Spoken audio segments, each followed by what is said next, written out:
Good day everybody and welcome to this video. So this is a little bit of a different video to my normal ones as I actually got interviewed by Salvatore, aka TheAquaDude. I'll put a link down in the description of his YouTube, his Instagram and his podcasts and things like that. So be sure to check out all his pages down below. He's also interviewed Yuri's, as you've seen him in some of my previous videos as well. If you're on Instagram, then Shrimpery, Aquascape Goat, and so on and so forth. And I think he's got a lot more planned as well. So yeah, there's not really going to be too much video in this as it was a phone call interview. So I'm just going to put a video of my shrimp eating behind me. And if you've got any washing up or housework to do, then just crack on with that whilst listening to my interview. Enjoy the video.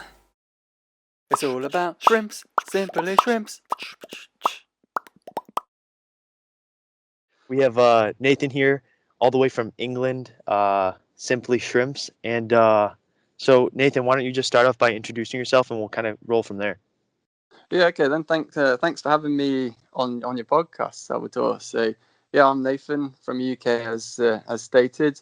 Been keeping, I suppose, fish since I was about 10, like myself properly. We've had fish tanks in the family for a little while, but me personally getting my first fish tank was when I was about 10.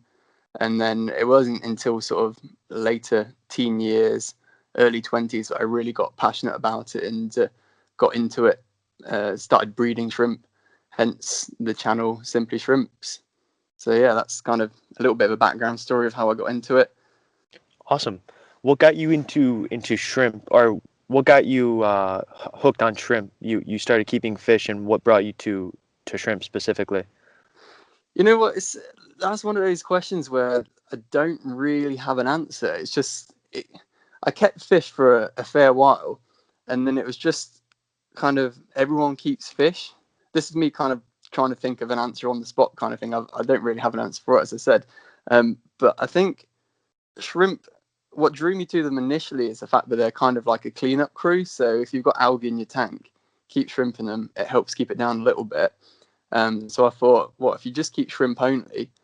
It's kind of a lazy way of keeping an aquarium because it's minimal maintenance. They don't produce a lot of waste, and you can get some spectacular markings and variations of shrimp. So for minimal maintenance as such, you can still keep an aquarium with life in it, kind of, if that makes sense. Absolutely, and Yeah. that was a great answer. No, that's cool. I've been following you for a while. It looks like you have some awesome shrimp, man. What's your favorite? I see so many on here. I'm sure you have a favorite. Yeah, so the pictures that I've been posting recently on Instagram, they're not actually my shrimp because I went to a German shrimp contest. So there's so many variants that I'm actually posting at the moment that are not all mine. So the shrimp I actually keep myself, I keep Neocaridina and Caridina species. So I've got crystal red shrimp, crystal black shrimp, and then with the Neos, I've got some cherry shrimp, so the red ones, and some blue dreams, so like blue cherry shrimp. And so I've only really 4 species at the moment, and I'm in the process of sort of upgrading from 4 tanks to 8 tanks. So if you're following me on like Instagram, YouTube and stuff, you'll see that process taking place. And yeah, my favorite shrimp, see, I always thought it was the blue bolt, which I haven't actually got at the moment. They got like spectacular blue in the carapace, and then yeah, it's just such nice markings. However, I've just recently like discovered and found the fishbone shrimp, and they've got some really nice sort of, as it says in the name, fishbone sort of pattern on the back, white, and the rest of their body's red. So I'm torn as to what my favorite is. But I still like the blue bolts, but it's between them and the fishbone, and they're both Caridina species. So, what do you have a favorite shrimp at all? Or I really like the blue one just because of their color, and I yeah, also like it's not really the natural, is it? But to it see a blue shrimp, yeah, exactly, yes. And then the one, it's the red and white one. Is that the crystal red? I the don't know. I'm crystal not sure. red, yeah. Those are awesome too. When I see them in the store, I'm like, wow, I got to get one. For sure, yeah, they're the ones that I think got me into specifically shrimp keeping. Originally, I got just the wild type cherry shrimp, but the crystal reds are the ones that made me want to go more specifically and branch out into shrimp more. Absolutely, and for obvious reasons too. Yeah. So you were saying Neocaridina and Caridina.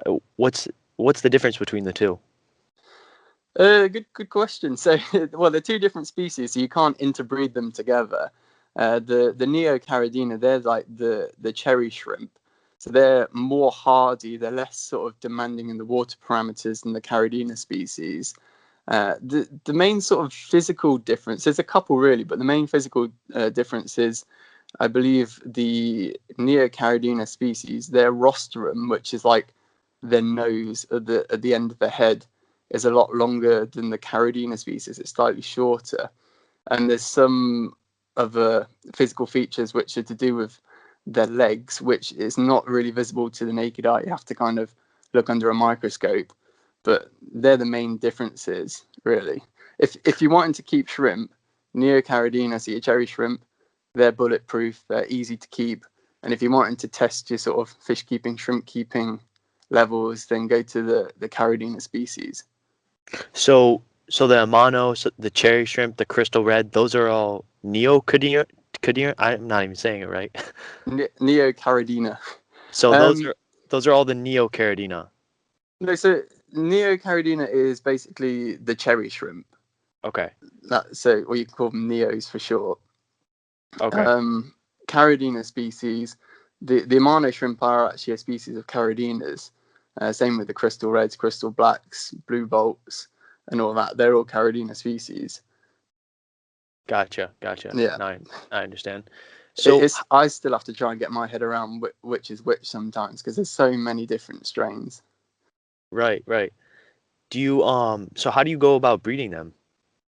It can literally just be as simple as saying that the Neocaridina, so cherries, they're pretty much bulletproof. And if you want to get into shrimp keeping, I'd recommend starting with them. And it's literally a case of getting sort of 10 or 20, a small size colony, making sure you've got males and females, and they will breed as long as you keep the water parameters on par. With the Caridinas, it's pretty much the same. You just have to measure the parameters a bit more, making sure they're more specific to their needs. But it is literally a case of, as long as you've got a good size, I'd say 10 if you're limited for funds to be able to actually get a bigger size, but ideally 20, and then you'll get a colony in 6 months or so of quite a few shrimp. That's incredible. Yeah.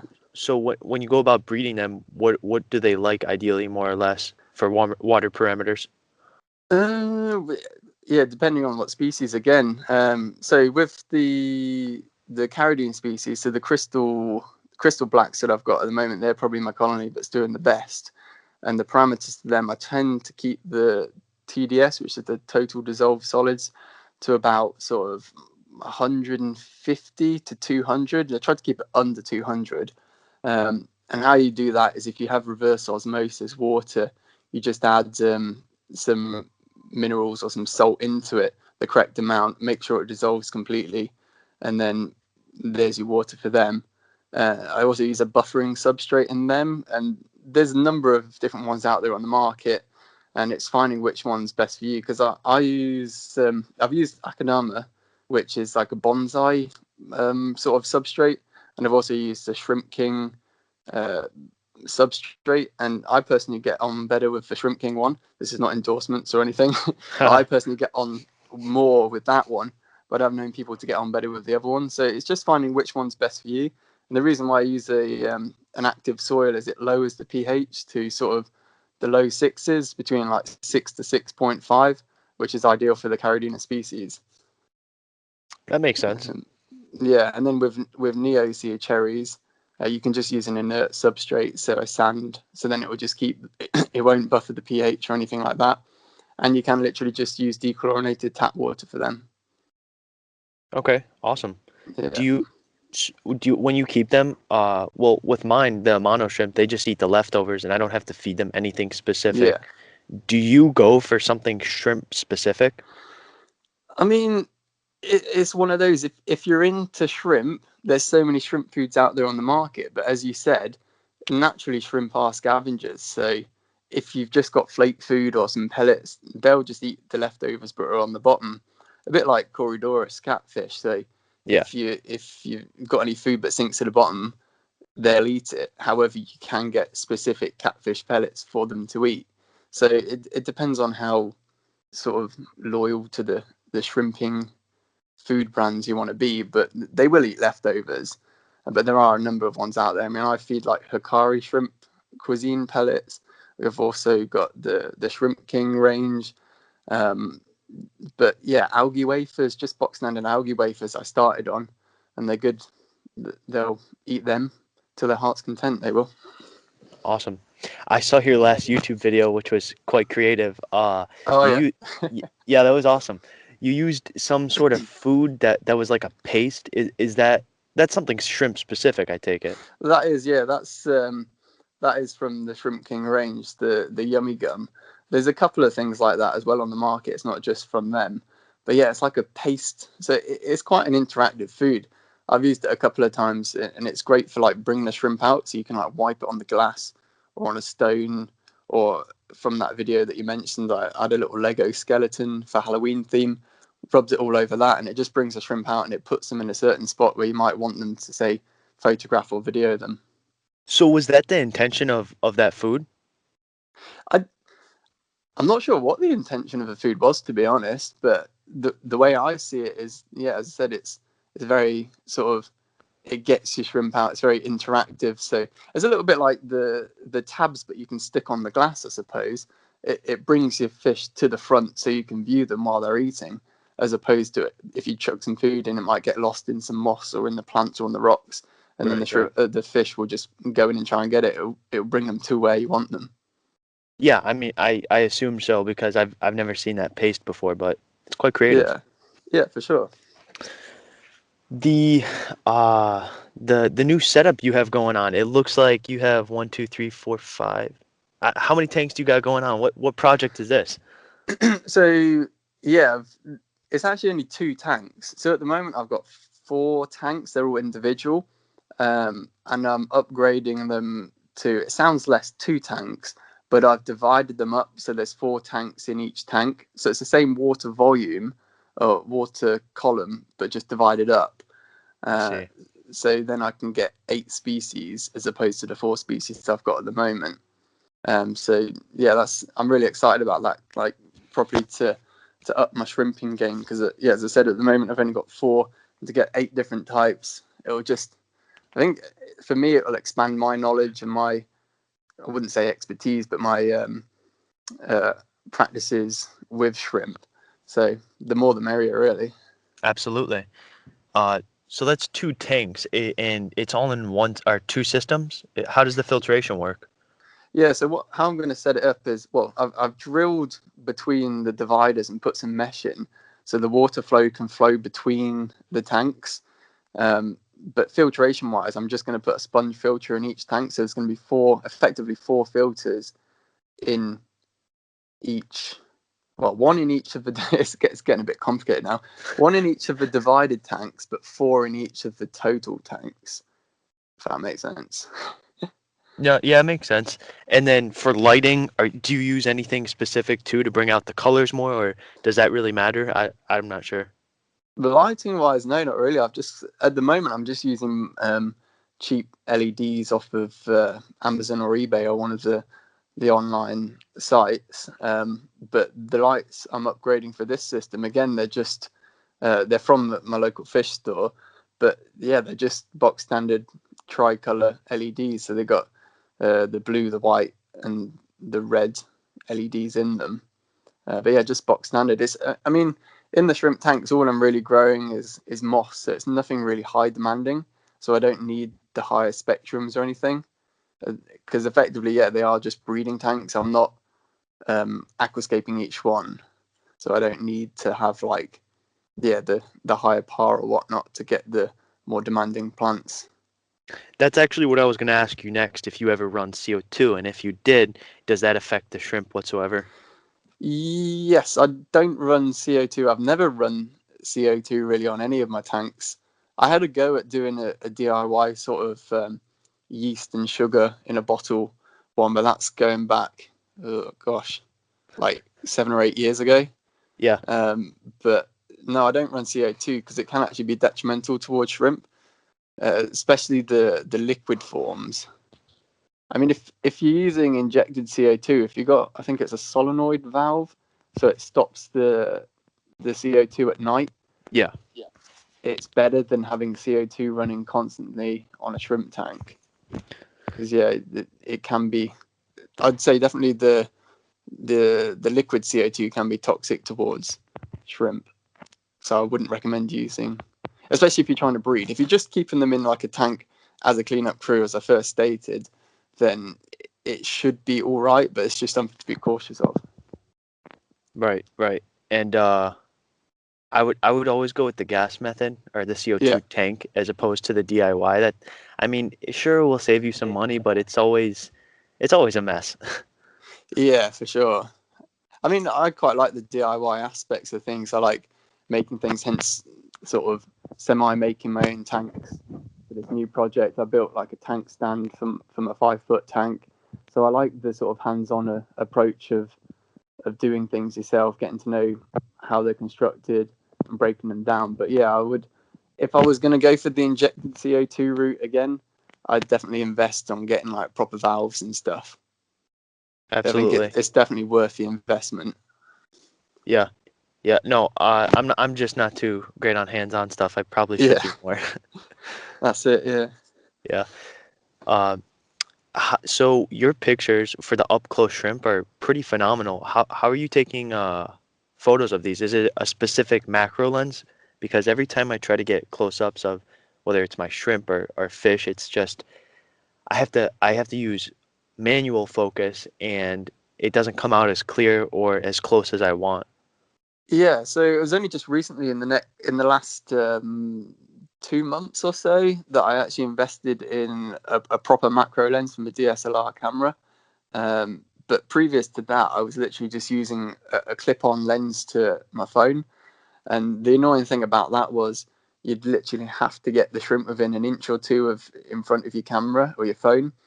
And if there's a shrimp at the back in a nice position, you wouldn't be able to take a decent picture of it because it's not close enough. So you have to like manipulate things, move things closer. For instance, put a bit of food close so they'd come to where would be the focus zone for the clip-on lens for the phone.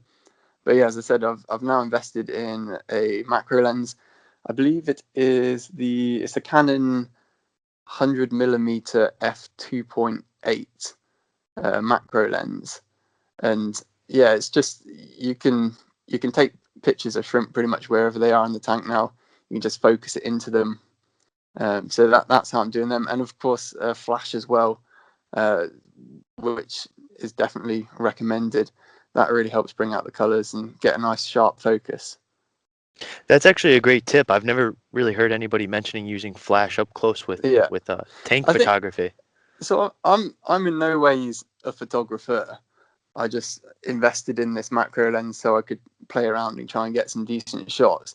And don't quote me on this because I said I'm not a photographer, but I think it's because you have the f-stop or the iOS a lot higher to be able to get the crisp, the sharp image, and it lets a lot more light in.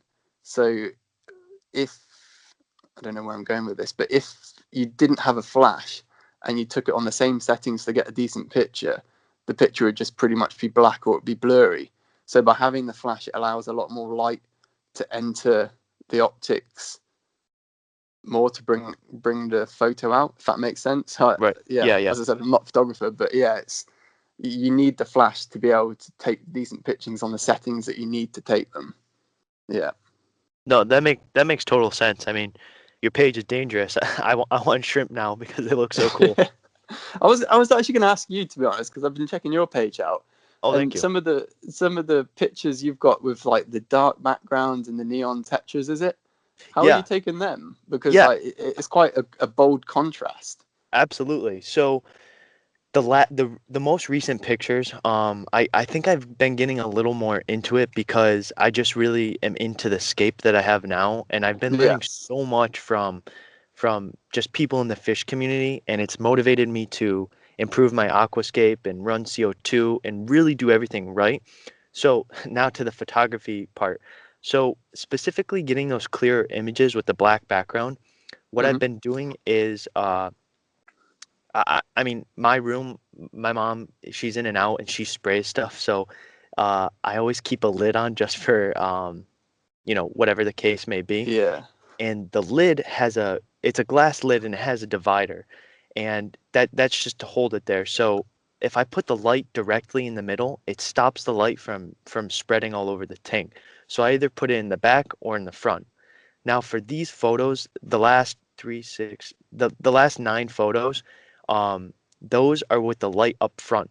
And when I move it to the front, I have a black background as well, so that helps me. Okay. Yeah. Yeah. So then I turn the shutter speed up a little bit because the fish are moving fast and I want the clearest, picture possible. And then I turn the f-stop down all the way for the most clear picture of the subject and to blur out the background. But because the background's black, it's like a win-win situation. Yeah. And then I always edit my photos just a little bit to bring out the most natural color because it's not really justice if I post a raw photo. So what I do is I take the blacks down and the shadows down, and that really enhances the black background and focuses and enhances the subject. So for the last couple photos, the tetras. Yeah. So it's like really positioning of where you have a light and the black background as well. Yes, yes, and not just for fish, but I think photography in general. It's 100% all about lighting. Yeah, for sure. I mean, I all my tanks they've got black backgrounds as well because I like the contrast. As obviously it's evident in your pictures. It really does make the colors pop on the shrimp or the fish or whatnot. Same with substrates as well. So if you're using like a black sand as opposed to a white sand, it can help bring out some of the colors more depending on what the color of the shrimp is already. 100%. Yeah. Yeah. So, I always ask this too with anybody who gets on the podcast. Is there an end goal with your fish or shrimp keeping in general, or is there even a goal? Do you want to make it to something you're making a Uh, living off of if you're not already, or? yeah. Sorry, that's top secret. I can't tell you that. No, only joking. Yeah. So like I kind of set up YouTube not as a way to be sort of to recognize the brand, but not me as a person kind of thing. And I didn't set out to doing YouTube for making money, as little money as I'm making on it anyway. But in a way, I'm doing YouTube so it tries to make a little bit of money so I can eventually rent a unit somewhere to expand my shrimp breeding collection kind of, and hopefully set up a little store, because at the moment I'm literally just doing it for the fun of it. But funds haven't permitted me to be able to actually go big scale with it and start selling really to make profit. So yeah, that's kind of like the 5-year goal or something, is to make enough money via other means, for instance YouTube, to be able to rent a unit to set up a business for long term. Right. That's an awesome plan. I think YouTube's such a cool platform because like Instagram, like any other social media platform, it allows you to connect with other people and, you know, make a little coin out of it in the long term. But no, that would be awesome. When you set up shop, I'm gonna travel overseas to come see that. For sure, yeah. I don't know where it would be. It'd probably be just some industrial estate somewhere, or I mean ideally, if I had a house big enough with a garage, I'd just convert the garage. But be it as it is, um, yeah, we're just in a rental house, so we've just got the spare bedroom, which is where my shrimp tanks are. But maybe in a few years' time, we might even have a house of our own. I might not need to rent a unit. I could just um, convert the garage, as I said. So that would be the dream for me, anyway. I hear you. I'm a little limited on space as well. I'm in a Yeah, condo and I have 2 tanks running and I'm itching to do more. for sure. Yeah, and it's really annoying because, as I said, my tanks are up in the spare bedroom, which is upstairs. So I'm limited for weight. Whereas if Uh, we had, say, another room downstairs, then I'd just be like 20 tanks done, sorted. But yeah, upstairs, weight limited. It's not too good. But I'm making do with what we got, and that's a good thing about it. I'm still enjoying it, and that's hopefully awesome. sharing with everyone else so they can enjoy it too. I sure as heck am. Yeah. Uh, So how do you come up with all these ideas for YouTube? Because you're really going hard at that. I mean, I'm trying to do like one video a week. I think it's time constraints as well. So, like, I've got a full-time job as well. I do work in a fish shop, which does have its perks. But yeah, I'm only able to actually do about one video a week. Otherwise, I probably would do more. But at the moment, I'm quite comfortable doing one a week because, say, if I had 10 video ideas and I got them all out there within a month and I struggled to find some more content, then I wouldn't have anything to upload for a couple of months. So I think pacing it at one a week is good enough to come up with ideas to keep it running. And there's opportunities that come up as well. For instance, I did the trip to Germany to a shrimp contest. So I got about 4 or 5 videos out of that event, which definitely helped because I got them all pretty much shot over a weekend, edited them, put them up. And then in that time that I'm editing them and I'm not filming other videos, it gives me a chance to come up with other ideas. And my latest video, Halloween's coming up, Halloween special. So yeah, it's just different as and when opportunities arise. Slash, I do have some long-term series that I'm thinking of doing. I just haven't got around to doing them yet. So yeah, it's just whenever you see an opportunity or want to be creative, just grabbing it and filming it. Yeah. Really, yeah, Yeah, I'll be completely transparent. When I started, I only have a handful of YouTube videos up, but initially what I started to do was come up with a bunch of ideas throughout the week and then knock them out on a Saturday or Sunday so that I'd have, 3 videos at least to post during the week. But yeah, I don't think there's a lot of longevity in that, especially when you're starting. Do you know what I mean? yeah, for sure. Which is why I've always been at like one video a week. So because I wouldn't say you get mind blank, but like you can go a little while without having an idea or having a motivation to film it. Say you might plan on filming it one night, but you have suddenly other plans arise. Like I try not to make it take over my my like social life as well. So if I get invited out somewhere or we're going somewhere with family, I always prioritize that. But yeah, it's just a case of when you find time to do it, really. Yeah, Um, sounds right. yeah. The fish shop that you work at, you're in England. How's Yeah. how's how's the whole fish scene over there? I know that aquascaping in general is, a lot more prevalent than it is in America, but I mean, do you guys have a lot of mom and pop stores? How's it like over there? So the fish shop that I work in is actually a chain shop.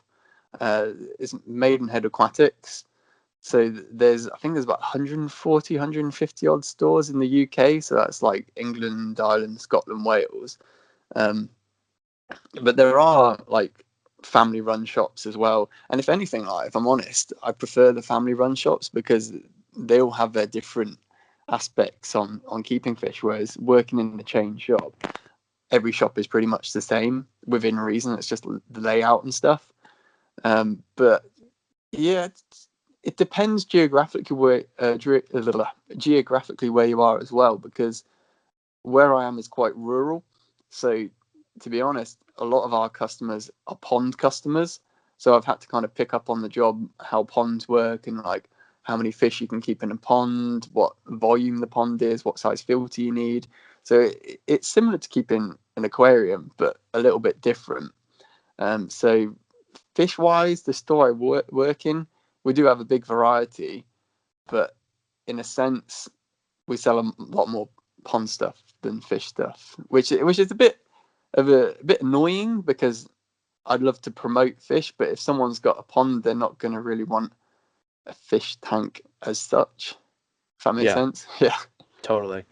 Have you learned anything have you learned anything more working in a fish shop than when you weren't working in a fish shop? Oh, for sure. I mean, well, before I started at the fish shop, I did obviously keep fish beforehand, and I had the general knowledge of like the nitrogen cycle and not to really overstock tanks and things like that. But working in the fish shop, my knowledge of different species of fish and the compatibility as well, that is definitely improved. So if someone comes in and they say they want a goldfish and they've only got like a smallish tank, or say well, scrap that. Say if they want a goldfish, they've got a 100 litre tank. What's that, like 20 odd gallons, 25 gallons? Yeah. And they want to keep some danios with it, then I'd pretty much just like tell them no, because the goldfish might eat them. And it's just things like that you pick up on the job. Different tetras mixing together. Yeah, I've learned a lot on the job. Different products as well. Like beforehand, I'd probably just like watch videos or go online to do some research on what product's best. But working in a shop, you get to like first-hand experience, like people buying different products, and then they come back with their feedback like, oh, I really like that product, I'd recommend it. So then you can recommend it to other customers, or people come back saying I didn't like this feature of the product, and you can like take that on board. So there's definitely different aspects of fish keeping, like dry goods wise and livestock wise, that I've definitely improved on whilst working in a fish shop. I think that's the best way to learn or experience anything, is kind of like hands-on, because then you really know. Yeah, for sure. It's like trial and error, but if you're working in the shop, you're hearing everyone else's trial and error, so you can take it on board. That too, yeah. So you have a favorite shrimp. Do you have a favorite fish? Um, it depends, like on what. I mean, there's quite a few fish I like because I've got a black ghost knife fish. He's pretty cool, but he's quite nocturnal, and Yeah. obviously in a 500 litre tank, he's pretty much at home in it. Whereas if I was to have, say, a 10 gallon or 40-50 litre tank, you're not going to keep one in there. So I'd probably go for like some rummy nose tetras. They're pretty cool. They're actually my girlfriend's favourite fish as well, so got to keep her happy too. But yeah, fish wise, I don't really have a favourite fish. No. I'd say the Because black. there's No, so many. yeah, no, there are but the black knife fish. Those are Yeah, pretty neat. I'd say they're like yeah, a mat. they're quite oddbally. The way they move as well, it's just hypnotic, like Oh kind yeah. of waving their fins. How big is yours? Um, when I put him in the tank, which was just under a year ago, I think I measured him in a video, and it was like, was it 20 centimeters or 7 inches or something? Is it 18 centimeters, something like that? He's definitely grown since then, so I'd probably put him on the par of being maybe just under a foot now. So he's getting bigger. Yeah, those things get huge. I have a friend who has Yeah. a clown knife, Oh and god, yeah, they get even bigger. oh yeah, in a month and a half, he got double the size. Sweet. Yeah. Wow. I suppose it depends on how much you're feeding them as well. Um, but All live food, yeah. we don't have live food in the UK. But yeah, the odd thing is with a ghost knife fish in my tank, because I've got a crayfish in there, Alan. They actually share the same sort of cave hide layout together. That's really odd because And they don't fight at all? no, it's weird. Like the crayfish like nips at most of the other fish, but he'll go in his hidey hole, and the knife fish will go in as well, and they'll kind of just like sit next to each other and share it, which is it's an odd combination, but they get on, and there hasn't really been any nips or anything. So yeah, it's an odd combination. That's interesting. Yeah, I had a big stir-by koi. I mean, like big, like full grown, probably like close to 3 inches. yeah, And I had a few other koris in the tank, namely Panda and Julii koris, and they're small compared to this giant stir-by koi, but the they would school around wherever the stir-by koi was going, as if he was like the the the boss. paternal figure. Yeah, Yeah. yeah. No, But it's quite strange. We have at work, we've got a fairly biggish tank, and there's probably about 5 or 6 different species of cory in there. But it's weird you should say that, because my experience of mixing cories is they still do tend to keep to themselves. Like we have three of each Cory in there, and they tend to keep in their trios. They don't tend to mix as much. Whereas if you were to have like 10 or 12 of the same type of Cory, they'd school together. That's just my experience. But the way you said it is the fact that they kind of all group together. It's just strange. Just like your crayfish and your knife. Yeah, for sure. Yeah. It's an odd combination, but it works. Yeah. What else could we cover? I've asked you just about everything. Yeah. What's your favorite food? What's the big food over there in England? Big food? What, as in like traditional kind of? Yeah, traditional food. Well, you got fish and chips. Everyone likes some fish and chips. We actually had it last week, to be honest. It's kind of, and it's kind of fitting with speaking about aquariums, fish and chips. Yeah. Sunday roast as well. So you got like chicken, Yorkshire pudding. Oh, do you know what Yorkshire pudding is?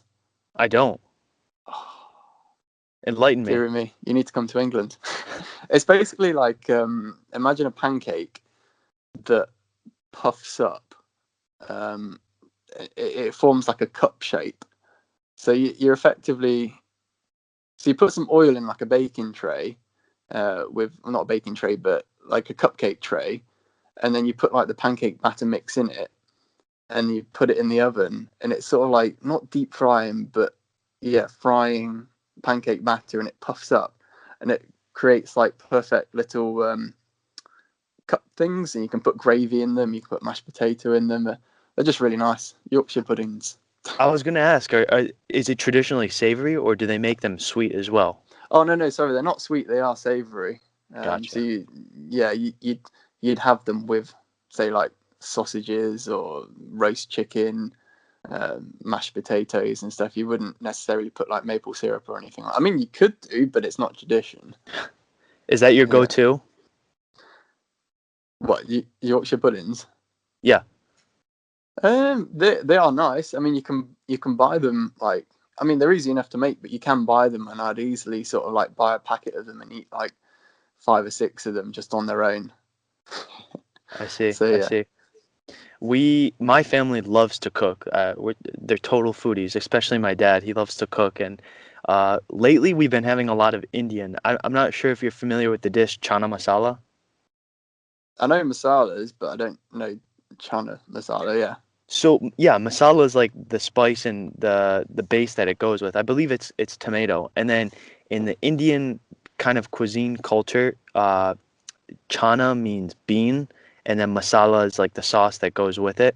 So it's essentially a chickpea kind of stew with tomato sauce, garam masala, all these different spices, and you usually have it over rice, and then with some red onion or whatever topping you want, parsley, avocado, and it's quite good and quite addictive. I'll have to try that out. We did have a curry the other week, but I had I think it was a lamb tikka masala.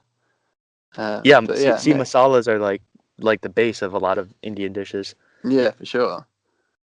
Yeah, I man. know. Like, I've been to America a couple of times, but one that I really remember, and I know you guys are big on food kind of thing. You go down the street and there's so many different like stores you can go in. It's so good.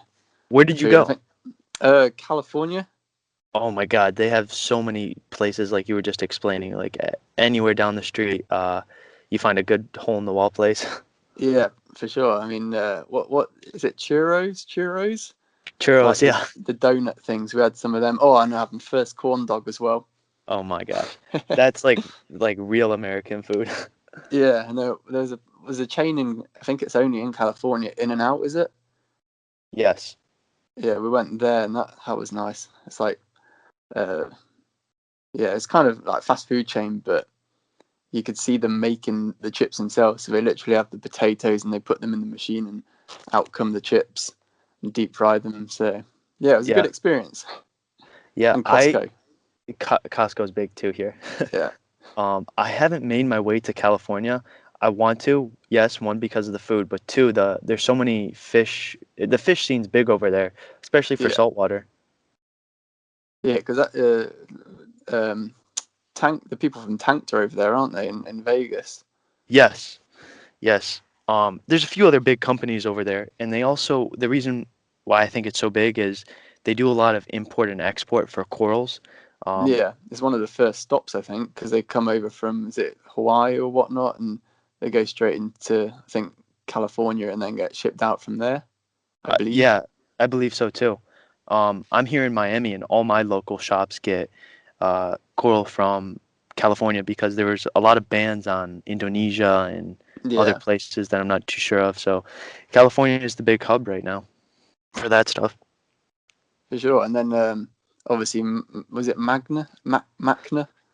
That was Oh hosted yeah, over in Vegas. Vegas is in California, isn't it? Sounds like a silly question. yeah.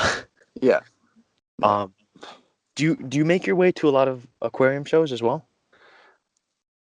I've been trying to recently, like, because social media wise, I've only been doing Instagram and YouTube for just under 2 years. So I think it's a year and a half for YouTube, and about coming up to 2 years for Instagram.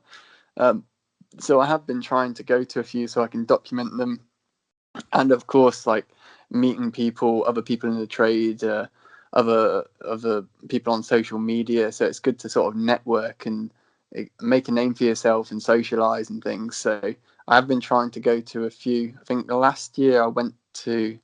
Was it last year? Yeah, last year I went to one, which was a trade only show, and this year I've been to two. So one was down in London, and then the other one was like last month in Germany.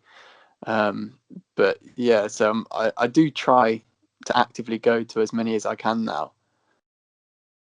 That's awesome. One of my Have you goals ever for been to any? Or uh, yeah, that's what I was just gonna say. My goal for next year is to go to my first one. yeah, I've only been which involved with this for so long. And then yeah, I assume you were gonna ask which one do I want to go to. yeah, Um, I was talking with some other people earlier, and they were telling me that the best one for aquascaping specifically, so more of the freshwater, more of the plant type scene, is yeah, AGA, and I believe it's in Seattle next year in May. AGA. Is that abbreviated for something or? Yeah, Aquatic Gardeners Association. Oh, okay, not the Yeah, aquatic experience then. I don't. Maybe I'm wrong. I don't know. But I know it's AGA. Yeah, I've not heard of that one, but if it's in America, I don't. Not the only one I've really heard of in America is the aquatic experience, which was hosted like last week or something. Yes, you're right. Yeah, It might be that one next year. I gotta look it up again. yeah, but no, it's definitely worth going to these shows if anyone's, well, whoever's listening to this kind of thing, if you're wanting to get out and um like learn more about the hobby, then it's a great place to meet new people, be it if you're an amateur or if you've been in it for 10, 15 years. It's great to socialize and learn more. You pick up different tips and tricks from different people having different experiences. You hit the nail on the head with that one. There's a lot you can learn from books and online, but Yeah, I think it's a whole different dynamic when you meet these people that have been hands-on with it for years. and if you're going, you've got something in common with people, so everyone's really friendly and happy to talk and meet you. So it's yeah, it's not like you're going and you don't, even if you don't know anyone, as I said, you've got something in common, so there's that natural spark between everyone anyway. Yeah. And if you have social media, it's awesome for content. Yeah, for sure. Yeah. Well, I want to keep doing. I'm gonna take that advice you gave me about YouTube and really try to make a decent video per week instead of three. Yeah, Um, well, I wasn't necessarily saying that whap as many videos as you can out, but yeah, as you were just saying then, it's probably better to, if you concentrate on one, you can get that one much better than if you're doing, say, 3 videos. You've got more time to work on one, so yes. the quality over quantity. If you've got the content, by all means do as many as you can, but yeah, if you pace yourself, you can get the quality and the content at the same time. Yeah. Yeah. Yeah. I want to get more into that. I want to get a little bit more cinematic and Yeah, more depth in my videos instead of just spitting them out. for sure. Yeah, Nathan, dude, it was awesome having you on here. I really appreciate your time. I learned a lot from you, and I'm sure everyone else that's listening learned a bunch too. Uh, I want to set up a shrimp tank now, to be honest. And yeah, if there's anything else you want to add, feel free, man. Yeah, no, I was just going to say, well, thanks for having me on. And yeah, if anyone does want to set up a shrimp tank, there's plenty of videos out there. I haven't actually specifically done a shrimp setup video. I do plan on, but if you're wanting to, there's a vast variety of content out there.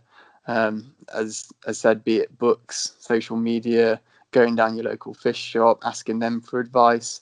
Because never be afraid to go out to your local fish shop. Obviously, support local companies as well. But there's a vast amount of knowledge out there. So if you look in the right places, you'll find it, and you shouldn't have a problem setting up new tanks. So yeah, thanks again for having me on, and I look forward to seeing your channel grow as well when you're putting out more content. Thank you. Speaking of which, the new tanks you're setting up, I assume you're going to make a video on how to set up a shrimp tank. If not, that would be an awesome video. I would definitely learn a lot from that. For sure, yeah. I'm kind of just going to set them up and not really document it too much, but I do plan on doing an individual tank setup because I'd rather be more sort of in line with the viewers. So not everybody's going to be setting up a shrimp rack. So I'd rather set up a fish tank on its own, a shrimp tank on its own. Sorry, so people can relate to that more than setting up like say 8 tanks. But yeah, I definitely do plan on doing that. So if you want to see that, stay tuned. Awesome. I will link all of your stuff wherever I can. And yeah, man, I look forward to your content. And if anyone listening is interested in shrimp or just fish in general, definitely go check out Nathan's channel. It's killer. He's super creative. I learned a lot from him, and I know you guys will too. All right. Thanks very much. All right, man. Thank you. And we'll speak soon. Indeed. All right. Thanks, then. Take care. Right. See ya. Bye. Bye. It's all about shrimps, simply shrimps.